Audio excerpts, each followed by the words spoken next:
प्रिय दर्शकों, आज के इस वीडियो में हम चंद्रमा से बनने वाले एक बहुत विशेष प्रकार के दोष की चर्चा करने वाले हैं, केमद्रुम दोष। जी हाँ, इसे योग नहीं बोलूंगी क्योंकि इसका कोई भी शुभ परिणाम नहीं मिलता। चंद्रमा से बनने वाले दोष और योग का जीवन में बहुत ही महत्व है। कुंडली में इनको बहुत ही विशेष महत्व दिया गया है क्योंकि चंद्रमा मन का कारक है, संस्कारों का कारक है। जी हाँ, चंद्रमा का जीवन पर बहुत विशेष प्रभाव पड़ता है। तो दर्शकों, चंद्रमा से 3 प्रकार के योग बनते हैं जो बहुत ही शुभ योग हैं, शुनफा, अनफा और दुर्धरा। इसके अलावा चंद्रमा से एक दोष भी बनता है जिसे हम केमद्रुम दोष के नाम से जानते हैं। दर्शकों, यदि किसी भी व्यक्ति के बर्थ चार्ट में केमद्रुम दोष बन जाए तो वह किस प्रकार से प्रभाव देगा, क्या रिजल्ट देगा और कब यह दोष भंग हो जाता है, और यदि बन रहा है तो हम क्या उपाय करें कि हमें इसके दुष्प्रभाव को ना झेलना पड़े। तो आज के इस वीडियो में हम इस केमद्रुम दोष के बारे में विस्तार से चर्चा करेंगे। दर्शकों नमस्कार, मैं आपका आपके अपने YouTube चैनल नक्षत्र चक्र में बहुत बहुत स्वागत करती हूँ। दर्शकों, यदि आप मेरे चैनल पर पहली बार आए हैं तो चैनल को सब्सक्राइब कर लीजिए और बेल आइकन को भी पुश कर दीजिए ताकि मेरे आगे आने वाले ज्योतिष से रिलेटेड वीडियोज की नोटिफिकेशन आपको सबसे पहले पहुंच जाए। दर्शकों, चलिए चर्चा करते हैं केमद्रुम दोष की। तो सबसे पहले तो हम यह जानते हैं कि कुंडली में केमद्रुम दोष बनता कैसे है। दर्शकों, आपके बर्थ चार्ट में देखिए, यहाँ पर मैंने ये बर्थ चार्ट का एक फॉर्मेट लिया है। ये मेष लग्न की कुंडली है, आपका लग्न कोई भी हो, और ये जो 12 भाव हैं, 1 से लेकर के 12 भाव, इन 12 भाव में चंद्रमा कहीं भी बैठा हो, वैसे तो विशेष रूप से केंद्र में यदि चंद्रमा हो तो यह दोष ज़्यादा प्रभावशाली होता है, लेकिन कहीं भी चंद्रमा बैठा हो और चंद्रमा के आगे और पीछे कोई भी ग्रह ना बैठा हो तो यह केमद्रुम दोष बन जाता है। फॉर एग्जाम्पल, मान लीजिए आपका चंद्रमा यहाँ बैठा है फर्स्ट हाउस में, तो दर्शकों यदि इसके आगे यहाँ पर कोई ग्रह नहीं है, ये भाव खाली है, और इसके पहले यहाँ पर कोई ग्रह नहीं है, ये भाव भी खाली है, तो यह केमद्रुम दोष बन गया है। जी हाँ दर्शकों, यहाँ पर हम 3 ग्रह को शामिल नहीं करते हैं। अगर सूर्य, राहु और केतु, इन तीनों ग्रह में से कोई यहाँ विराजमान भी है तो भी यह केमद्रुम दोष बना रहेगा।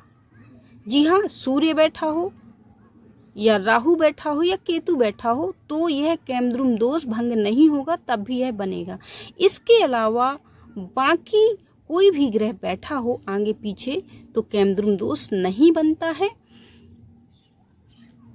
और इसके अलावा यदि चंद्रमा कहीं भी यहाँ बैठा है, यहाँ बैठा है, यहाँ बैठा है, 12 भाव में कहीं भी बैठा है और अकेला बैठा है, उसके आगे पीछे कोई ग्रह नहीं बैठा है तो केमद्रुम दोष बन जाता है। दर्शकों, ये तो हमने जाना कि बर्थ चार्ट में केमद्रुम दोष चंद्रमा से बनता कैसे है। अब हम ये जानेंगे कि यदि किसी की भी कुंडली में केमद्रुम दोष बन गया है तो वह किस प्रकार का रिजल्ट देगा। दर्शकों, वैसे तो अधिकतर कुंडलियों में केमद्रुम दोष पाया जाता है, लेकिन 95 कुंडलियों में यह केमद्रुम दोष भंग भी हो जाता है। वो भी मैं आगे वीडियो में बताऊंगी कि किस प्रकार से केमद्रुम दोष भंग हो जाता है। लेकिन यदि कुंडली में केमद्रुम दोष बना है और वह भंग भी नहीं हो रहा है तो फिर वह किस प्रकार का रिजल्ट देगा, ये हम जान लेते हैं। दर्शकों, केमद्रुम दोष बहुत ही बुरा दोष है और यह यदि किसी व्यक्ति की कुंडली में बनता है तो ऐसा जातक जीवन भर बहुत सारी समस्याओं से परेशान होता है। उसे दरिद्रता का सामना करना पड़ता है। इसके अलावा उसे मानसिक रोग भी हो सकता है। जी हाँ, कोई ना कोई मानसिक समस्या ऐसे व्यक्ति को बनी रहती है। ऐसे व्यक्ति को छोटी छोटी बातें परेशान कर देती हैं। ऐसे व्यक्ति को छोटी छोटी बातों पर गुस्सा आ जाता है। ऐसे व्यक्ति की सहनशीलता बिल्कुल नहीं होती है। ऐसा व्यक्ति बहुत जल्दी नर्वस हो जाता है। ऐसे व्यक्ति को एक तरह का दौरा टाइप का भी पड़ता है। जी हाँ, जिसे हम नार्सिसिस्ट भी बोल सकते हैं। दर्शकों, इसके अलावा जिसकी भी कुंडली में केमद्रुम दोष बन रहा हो चंद्रमा से, तो ऐसे व्यक्ति को माता का भी सुख प्राप्त नहीं होता। जी हाँ, किसी ना किसी तरह से उसकी अपनी माँ से या तो दूरी हो जाएगी या फिर आपस में बिल्कुल भी नहीं बनेगी, मनमुटाव बना रहेगा, लड़ाई झगड़ा बना रहेगा।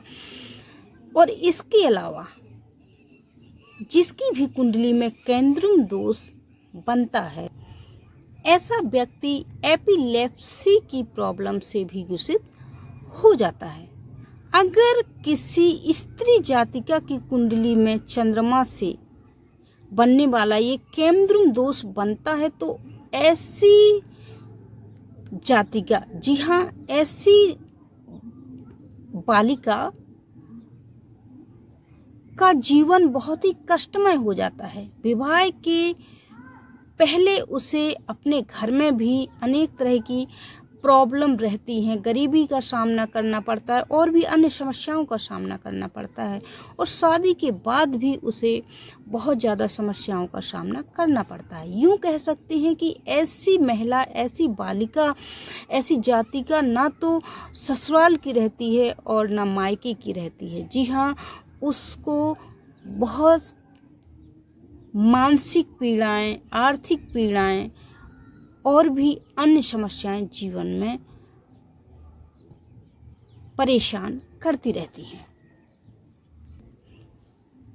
मैं अगर कहूँ तो जिस किसी भी जातक की कुंडली में यह चंद्रमा से बनने वाला केमद्रुम दोष बना है और वह भंग नहीं हो रहा है, तो ऐसा जातक जीवन में हीन भावना से ग्रसित हो जाता है। उसे किसी भी चीज़ों में रुचि नहीं रहती है और मानसिक समस्याओं से ग्रसित होने के कारण उसे अपने जीवन से भी अलगाव या यूं कहें कि वह जीवन से निराश हो जाता है।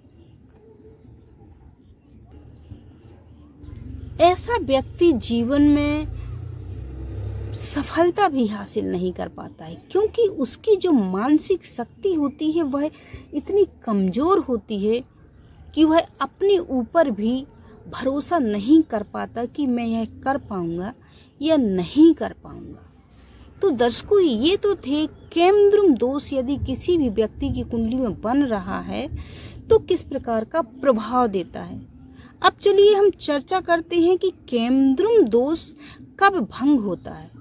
तो दर्शकों, यदि कहीं पर भी चंद्रमा बैठा है और उसके आगे पीछे, मान लीजिए चतुर्थ भाव में बैठा है यहाँ, तो यहाँ और यहाँ कोई ग्रह नहीं है, यहाँ बैठा है तो यहाँ और यहाँ कोई ग्रह नहीं है, यहाँ बैठा है तो यहाँ और यहाँ कोई ग्रह नहीं है, यदि यहाँ बैठा है तो यहाँ और यहाँ कोई ग्रह नहीं। इस प्रकार से आप 12 भाव में कहीं भी देख सकते हैं उसके आगे और पीछे ग्रह नहीं है, तो केमद्रुम दोष बन गया। और भंग कब होगा? तो दर्शकों, जहाँ कहीं भी चंद्रमा बैठा है, मान लीजिए लग्न में बैठा है यहाँ पहले भाव में, तो यहाँ से छठवां भाव, 1 2 3 4 5 6 छठवां भाव, सप्तम और अष्टम, 8वें भाव में यदि कोई शुभ ग्रह विराजमान है, जी हाँ, कोई शुभ ग्रह होना चाहिए, क्रूर ग्रह नहीं होना चाहिए, बुध, शुक्र या गुरु, इनमें से कोई शुभ ग्रह यहाँ पर विराजमान है तो भी केमद्रुम दोष भंग हो जाता है। जी हाँ, कहीं भी चंद्रमा बैठा हो आप वहां से काउंट करिए। मान लीजिए यहाँ बैठा है तो यहाँ से अष्टम ये हुआ और खष्टम ये हुआ। तो अगर शुभ ग्रह बैठा है तो केमद्रुम दोष भंग हो जाता है और इसका दुष्प्रभाव नहीं बनता है।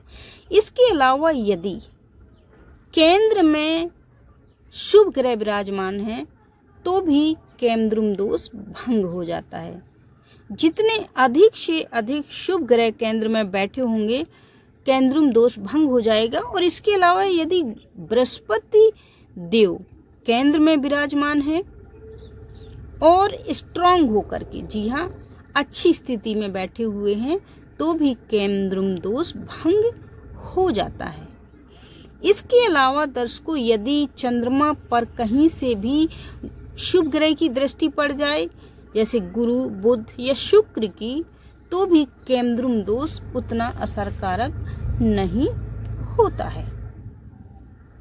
मान लीजिए कि यदि ये तो इस प्रकार से जो मैंने बताया केमद्रुम दोष आपका भंग हो जाएगा, लेकिन यदि भंग नहीं होता है तो फिर क्या उपाय करें।